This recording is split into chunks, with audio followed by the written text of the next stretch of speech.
In this last section of our lectures, this is the last portion of it, and we're going to mainly be talking about what is the ruling of Nawasib in Islam. We won't be discussing their ruling according to the Imami Shia, since they have a consensus that Nawasib are kuffar, both outwardly and inwardly, rather worse than Jews and Christians, according to them. Not only that, they offer verdicts on the permissibility of killing a Nasibi whenever possible, taking his money, and that he is physically impure, more so than a dog, that marrying him is forbidden, and eating what he slaughters is forbidden as well, as long as, in addition to so many things that they say. We will offer the ruling based on the evidences relied upon by Ahlus Sunnah wal Jama'ah. Know that the term Nasibi, before we begin, know that this term Nasibi is muhdath, meaning it is a newly invented term that is not found in the Quran, nor the Sunnah, nor the words of the companions.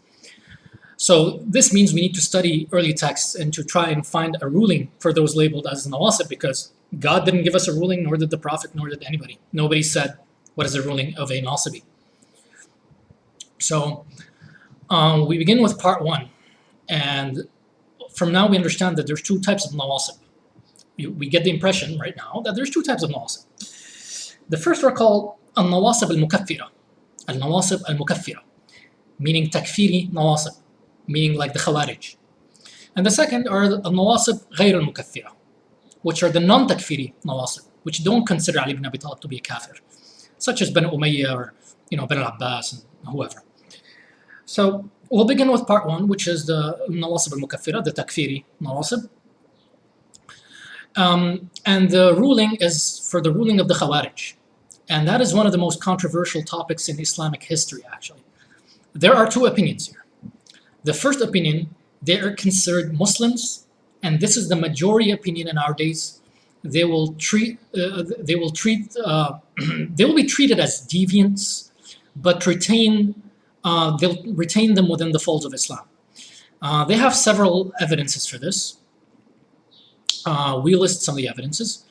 The Prophet ﷺ said in the authentic hadith, whoever says there is no God except Allah enters heaven. Well, the Khawarij say there is no God except Allah, and that Muhammad is his messenger. So technically they enter heaven, according to this. And this is sahih, and this is very well-known hadith, very strong hadith. They are originally Muslims, and whatever deviancy they have is due to their misinterpretation. If the interpretation is somewhat valid, this can deter a ruling of blasphemy as well. And so due to their shubha, due to their misinterpretation of Islamic text, some people may excuse them, and they wouldn't accuse them of kufr. So that's another point. Lastly, there's the practice of Ali ibn Abi Talib himself, radiallahu anhu, when he was asked about the Khawarij. He was asked, are they disbelievers? Ali replied, far from it. They asked, are they hypocrites? He said, hypocrites mention God but little. These men constantly mention God. They asked, then what are they? He answered, they are people who became misguided in this time of trial. It turned them blind and deaf. They are people who became misguided in this time of trial. It turned them blind and deaf. In another hadith, Ali radiallahu anhu says, we owe them three things. We do not block them from entering the mosques to worship. We do not deprive them of their shares of the fate. Fate is the spoils of war. As long as they are with us, and we do not fight them until they fight us. So he's treating them like Muslims. In another hadith, Ali radiallahu anhu openly says, we did not fight Ahlul Nahr because we accused them of polytheism. Ahlul Nahr, meaning Ahlul Nahrawan, meaning the Khawarij. He says we did not fight them because we accused them of polytheism, meaning he didn't accuse them of being outside the folds of Islam. That's what he means by polytheism. When Abu Wa'il al-Kufi, may God have mercy on him, from the scholars and the followers of Ahl-Sunnah, when he asked if Ali radiallahu anhu acquired khums from fighting the Khawarij, he was asked of Ali acquired the khums from fighting the Khawarij. And the khums is 1/5 acquired after the war with disbelievers. Abu Wa'il, rahmatullah alayhi, replied, no, Ali did not take the khums. Again, we say the khums is taken as a 1/5 after the war with the disbelievers. The fact that Ali did not take it from the Khawarij means that he did not regard them as such. Abdullah ibn Umar radiallahu anhu was asked about their wealth, meaning the material possessions of the Khawarij. He said, I do not believe the wealth of the Khawarij can be consumed as war booty. Ibn Umar radiallahu anhu, he used to interact with them as regular Muslims, and he even prayed behind Najd al-Haruri, who is the head of the Khawarij. He prayed behind him. In fact, when the Khawarij rebelled against Uthman ibn Affan radiallahu anhu, Uthman ibn Affan ordered the people to pray behind them. He didn't say that they were disbelievers because they wanted to kill him. Ibn Abbas radiallahu anhu, similarly, used to answer their questions, and he would write them letters with religious verdicts, such as his famous letters to Nafi' bin al-Azraq, the head of the Azariqa. He was the head of the Azariqa, one of the groups of the Khawarij. He used to answer his questions, religious questions normally. Jabir bin Abdullah radiallahu anhu, the Sahabi, was asked about that period. A man asked him, did you, and by you, he means you companions of the Prophet, did you used to label any of the people of Qibla as polytheists, meaning the people who prayed towards the Qibla? Did you companions used to accuse them of polytheism? Jabir radiallahu anhu said, I seek refuge in God from this. He asked again, did you call any of them a disbeliever? He said no. Imam Abu Hanifa, rahmatullah alayhi, al-Nu'man, was asked, what's your opinion on the muhakkima among the Khawarij? He said, they are the worst kind of Khawarij. He was asked again, do you consider them non-Muslims? Abu Hanifa replied, no, they're Muslims. Imam al-Shafi'i, rahmatullah alayhi, said, their money cannot be taken away as war booty. That is only done to disbelievers, not to people of prayer. And the Khawarij were people of prayer. Imam Muhammad bin Nasr al-Marwazi, rahmatullah alayhi, said, Ali radiallahu anhu took charge of fighting the people of transgression, and he even narrated from the Prophet ﷺ things about this, yet he still referred to them as believers and treated them as such. This is what Imam al-Marwazi says. Imam ibn Taymiyyah al-Harran rahmatullah alayhi says, the worst opponents Ali faced are the Khawarij, yet he never judged them as disbelievers. Instead, he never took their possessions or enslaved them. Now the second opinion is they are disbelievers, and this is a minority opinion. This is held by some jurists and a portion of Ahl al-Hadith, including Ahmad bin Hanbal, Shawkani as well. Their evidences are as follows. There's an authentic hadith from the Prophet ﷺ where he says, there will come a people from the east who recite the Quran, but it will not go beyond their throats. They will pass through the religion just as an arrow pierces its target, and they will not return to it just as the arrow does not return to the bow. Another authentic hadith says, in the last days there will be young people with foolish dreams. They will repeat the words of the best of creation, meaning the words of the Prophet ﷺ, but they will pass through Islam just as an arrow passes through its game. Their faith will not go beyond their throats, so kill them wherever you meet them, for killing them will grant you a reward on the Day of Judgment. Now these are two hadith that they hold on to. Those who hold on to this first opinion will respond that there is no evidence for their disbelief in the hadith, since the expression that they will pass through Islam simply means that they will not stop at the boundaries set by Islam. Instead, they will transgress and commit acts prohibited by Islam due to their extremism. Similar to saying they will stray from the truth. This is similar to saying they will stray from the truth. That doesn't mean they're disbelievers. It just means they're incorrect. As for killing them when meeting them, this is referring to combat on the battlefields. So when you meet them on the field of battle, kill them wherever you meet them until they back down and desist from harming innocents. أينما لقيتموهم. اللقيا or اللقاء is sometimes referred to in Arabic as liqa, meeting in the battle, facing off in combat. Another hadith that this group uses, they say that the Prophet ﷺ said, if I remain to witness their time, I shall kill them the same way Ad and Thamud were killed. They say that this implies their kufr, but the scholars who hold the first opinion reply that this is describing the way the killing will happen, not that they are actually kuffar. It isn't a comparison between the beliefs of the Khawarij and those of Thamud and Ad, because we all know that they have completely different beliefs.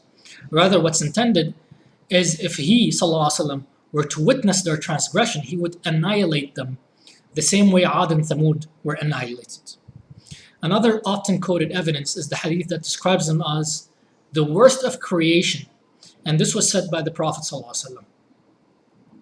Yet the scholars reply that what is meant is that they are the worst of the Muslims, and this is common in the tongue of the Arabs, and there's similar linguistic examples. This is also backed up by the hadith from Aisha alayhi salam, in which the Prophet ﷺ describes them, and he says, they are the worst of my nation, they will be killed by the best of my nation. It is also backed by the reports that clearly say they are from the worst of people.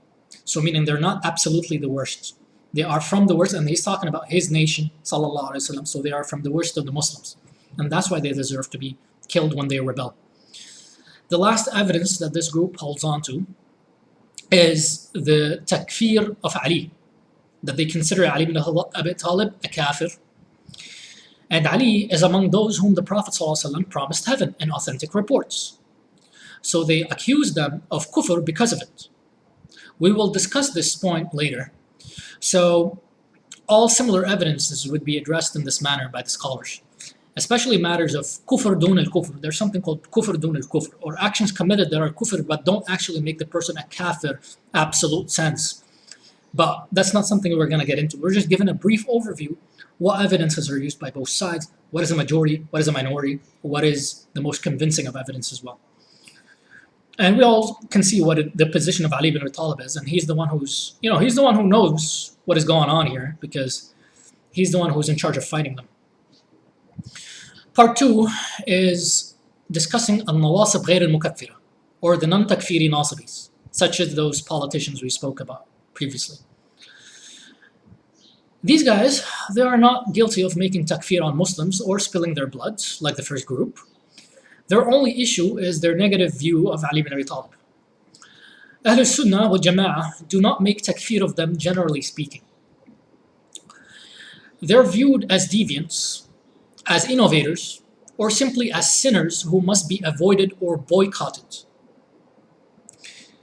And here I'm not talking about exception among Sunni scholars, such as Al-Ghumari and his likes. These guys will make takfir. But we're talking about the regular, normal Sunni scholar. They wouldn't make takfir because of that sin. They would say it is a big sin, but they would not raise it up to the level of kufr. The first issue to be addressed are two narrations. One from Salama, alayha salam, al-Mu'mineen, and the other from Salman al-Farisi, rahmatullah alayhi wa radiyallahu anhu, the companion of the Prophet, in which the Prophet sallallahu alaihi wasallam says, whoever loves Ali loves me, and whoever hates Ali hates me. Now these are not sahih, but the chains are acceptable nonetheless. So you can maybe say it's hasan, right? So it's acceptable. Again, these types of texts are not to be accepted in a general absolute sense. They're similar to the sahih hadith that says no believer in Allah and the last day hates the Ansar. Or the other sahih hadith in which it says nobody believes in Allah except after he loves for his brother what he loves for himself. Or the other sahih hadith where the Prophet says whoever believes in Allah and the last day will not harm his neighbor. Or the other hadith that says whoever believes in Allah and Judgment Day shall honor his house guests. That doesn't mean if you don't honor your house guests you're a kafir or you're a disbeliever. None of these hadith are, that's the reason we have scholars, because they see all these hadith, they understand them in their context, and they know how words were used by the early Muslims. And these words were not used to make takfir on anybody. What's meant by such texts is that the iman or the faith is more complete when the individual possesses these qualities or fulfills these requirements. Not that the person becomes a disbeliever if he falls into any of these sins. Rather, these matters are signs expected to be found in a believer. You expect to find this in the heart of a believer, that he's kind, that he loves the family of the Prophet, that he honors his house guests, that he does this, that he does that.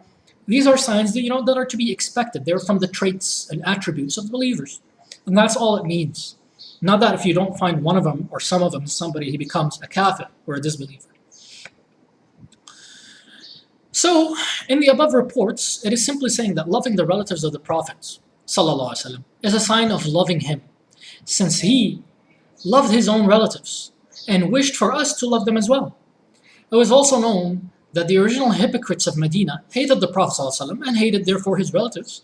So whoever hates Ali has acquired a portion of their hypocrisy by resembling them in his actions, meaning you're mimicking the actions of the hypocrites who used to hate the Prophet ﷺ and used to hate the family of the Prophet in Medina. Again, the best example of this is the practice of the Prophet ﷺ himself. When it came to a Muslim who hated Ali ibn Abi Talib, of course due to a misunderstanding related to the spoils of war, the Prophet ﷺ asked his companion Buraidah radiallahu anhu, he asked him, "Do you hate Ali?" And Buraidah replied in the affirmative. So the Prophet ﷺ said, "Do not hate him. You must increase your love for him." So Buraidah became one of Ali's lovers after the Prophet ﷺ corrected the misunderstanding. Now, if this situation were to happen in Iran today, a man watched some Ibadi video, some Khariji video online, and had doubts, so he criticized Ali ibn Abi Talib. How would the authorities in Iran react? Without a doubt, they'd accuse him of blasphemy, and he would be hung. They would execute him. Because extremists always turn to takfir and violence. That is how they see the texts. And the main point of the report is that the Prophet ﷺ knew Buraidah radiallahu anhu. He knew that he was a genuine Muslim. He was not a hypocrite, even if he hated Ali. And he knew that he didn't secretly harbor any ill feelings towards Islam. And he knew that Buraidah's hatred for Ali was not due to Ali's faith and loyalty to Islam, like the original hypocrites. It was due to a misunderstanding and a misconception. So to summarize, while a very tiny minority among Ahlul Sunnah would make takfir on the non-takfiri Nawasib, the adopted opinion is that they are not kuffar, and we list some evidences for this. The first hadith we mentioned is the Sahih hadith from the Prophet ﷺ when he spoke to his grandson Al-Hasan alayhi salam, and he said, "This son of mine is a master, and through him God will reconcile between two great Muslim factions." That's the first evidence. So notice that he called them two great Muslim factions. So he called them Muslims, and that is very explicit and that is very clear. The Prophet ﷺ in another hadith spoke of this time of tribulation and said, "Woe to Ammar, he shall be killed by the transgressing party." Notice, he didn't say the disbelieving party, he said the transgressing party. And here, he is referring to the Quranic verse, which says, "And if two factions among the believers should fight, then make settlement between the two. But if one of them transgresses against the other, then fight against the transgressor until it returns to the ordinance of Allah." Right? So Allah in the Quran does not label them as disbelievers just because they fought. Another evidence is the Prophet ﷺ says, "The hour shall not come to pass until two great factions fight. Their call will be one." Their call will be one. "From between them, a group will defect, then leave. They will be fought by the faction closest to the truth." So notice here in this hadith, it says two great factions will fight. Their call will be one. And their call, meaning their call to Islam, is one. And then a group will defect, which is the Khawarij. And they will be fought by the faction closest to the truth. Closest, meaning they both have some truth to what they're claiming, but one is closer to the truth. That is what it's clearly saying. And this is also what Ali ibn Abi Talib radiallahu anhu affirms in Nahr al-Balagha when he says, when he's describing the battle between him and the Syrians, he says, the whole thing began thus, that we and the Syrians met in an encounter, although we believe in one and the same God and the same Prophet, and our call in Islam is the same. He's saying our call in Islam is the same. So they have the same call. We did not want them to add anything in the belief in Allah or in acknowledging His messenger, nor did they want us to add anything, meaning they both accepted that each other's beliefs were correct. He says there was complete unity, except that we differed on the question of Uthman's blood. And then he says we were free from its responsibility. And then he says we suggested to them to appease the situation by calming the temporary irritation and pacifying the people till matters settled down and stabilized. And when we would gain strength, we would put matters right. Meaning when we would gain the strength, we would punish the killers of Uthman. But for now, it is not possible because the nation is divided. As previously stated, it is also from the practice of Ali radiallahu anhu when he was asked about the people of Jamal and Siffin. What did he say? Ali radiallahu anhu said, They are our brothers who transgressed against us.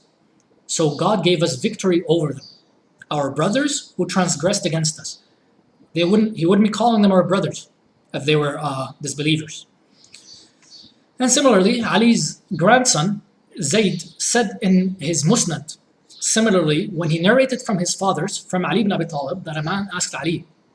And Ali replied, They are our brothers who transgressed against us, so we fought them until they returned to God's ordinance. This is in Musnad Zayd. Ali similarly said in Nahr al-Balagha, we now had to fight our brethren in Islam. So he called them brothers. We now had to fight our brethren in Islam. Why? Because of the entry of misguidance, crookedness, and doubts, wrong interpretations into it.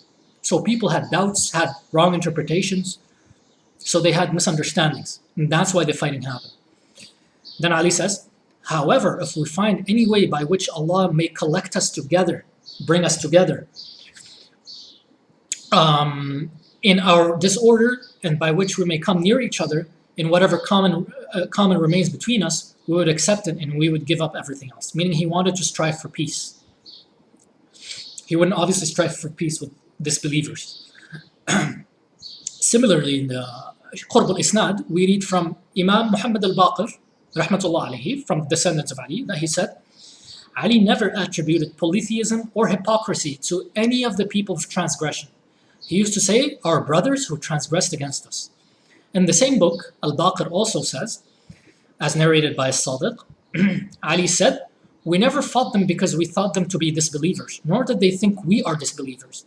It is only that we thought we were right, and they as well thought they were right. So it's a misconception.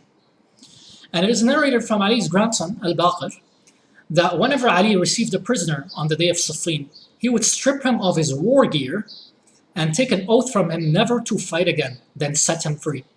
So he would take his weapon so that he can't fight anymore, and then set him free. This is also backed up by what Ali narrates in Nahr al-Balagha, when he says that the Prophet ﷺ instructed him to not treat the opponents during the tribulation as apostates, rather to treat them as Muslims in times of tribulation. The servant of Ali's sister, Hani, he narrates that a prisoner from Siffin begged Ali. He begged him, do not execute me. Okay? Ali ibn Abi Talib, I think he said, لا تقتلني صبرا. Ali responded, I wouldn't execute you for I fear my Lord. Then he set them free. If this person was a disbeliever, Ali wouldn't be saying, I wouldn't execute you for I fear my Lord, and then he would set him free. He wouldn't do that. Abu Umama, rahmatullah alayhi, said, I witnessed the battle of Siffin. They wouldn't finish off the wounded, nor would they chase after those who retreat, or take the possession of the dead. So he's describing the conduct of the combatants in the battle of Siffin between Ali and Muawiyah. And he's describing that they wouldn't kill each other or try to chase each other. They would just let each other go. In another hadith, Ali would say, radiallahu anhu, those who died from my men and of Muawiyah's men are in heaven. And another hadith from Ammar bin Yasir radiallahu anhu, that he heard some of Ali's soldiers making takfir on the Syrians. So he told them, do not call them disbelievers. Our Lord is one, and our direction of prayer is one. They became misguided in this period of tribulation, so we have a right to fight until we bring them back to the truth. And there are many more evidences to this regard, but this portion makes the ruling clear. At the end of this, I want to thank the viewers and the listeners. May God bless you, and I hope this series on the Nawasib has made things clear historically. And I hope that if you add it with the other series on the origins of the Shia, I'm really hoping that you have a really clear view of how things worked in early Islamic society. What were the groups? What were the views? What were the beliefs? Wassalamu alaikum wa rahmatullahi wa barakatuh.